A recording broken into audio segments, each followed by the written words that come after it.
বন্ধুরা এই ভয়ঙ্কর ভারতীয় প্লেয়ার ভেঙে ফেললো युवराज সিংয়ের 6 ছক্কার ওয়ার্ল্ড রেকর্ড এবং করে ফেললো টি20তে দ্রুততম অর্ধশত রান এবং আলোড়ন সৃষ্টি করলো পুরো ক্রিকেট জগতে এবং এইভাবে তৈরি করে ফেললো একটা নতুন ওয়ার্ল্ড রেকর্ড। আপনারা যদি জানতে চান যে কে এই ভয়ঙ্কর ভারতীয় প্লেয়ার যে ভেঙে ফেললো युवराज সিংয়ের ওয়ার্ল্ড রেকর্ড, তাহলে বন্ধুরা ভিডিওটি লাইক করুন এবং চ্যানেলটাকে সাবস্ক্রাইব করে রাখুন। বন্ধুরা টি20 ওয়ার্ল্ড কাপ 2007-এ युवराज সিং স্টুয়ার্ট ব্রডের বলে হাঁকিয়েছিল 6 বলে পরপর 6টি ছক্কা এবং 6টি ছক্কা হাঁকিয়ে তৈরি করেছিল একটা নতুন ওয়ার্ল্ড রেকর্ড এবং সেই ম্যাচেই করে ফেলেছিল দ্রুততম অর্ধশত রান युवराज সিং। তারপর আর কোনো ভারতীয় ব্যাটার এই রেকর্ড ভাঙতে পারেনি, কিন্তু বন্ধুরা এই ভারতীয় ভয়ঙ্কর প্লেয়ার ভেঙে চুরমার করে দিল युवराज সিংয়ের ওয়ার্ল্ড রেকর্ড। বন্ধুরা সৈয়দ মুশতাক আলী ট্রফির একটা ম্যাচ খেলা হয়ে গেল রেলওয়ে এবং অরুণাচল প্রদেশের মধ্যে এবং এই ম্যাচে প্রথমে ব্যাটিং করে রেলওয়ের টিম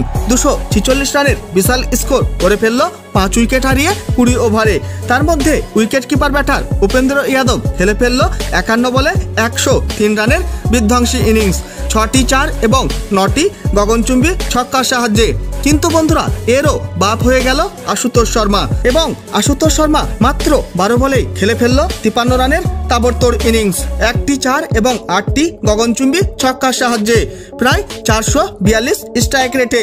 আপনারা যদি 1টি 4 এবং 8টি ছক্কাকে টোটাল করেন তাহলে আশুতোষ শর্মা খেলে ফেললো 9 বলে 52 রানের ইনিংস। তারপর এই রান তাড়া করতে এসে রেলওয়ের বোলারদের ভয়ঙ্কর বোলিংয়ের সামনে আত্মসমর্পণ করে ফেললো অরুণাচল প্রদেশের টিম এবং মাত্র 119 রানের মধ্যেই করলো অরুণাচল প্রদেশের টিমকে 18.1 ওভারের মধ্যে অল আউট রেলওয়ের বোলাররা।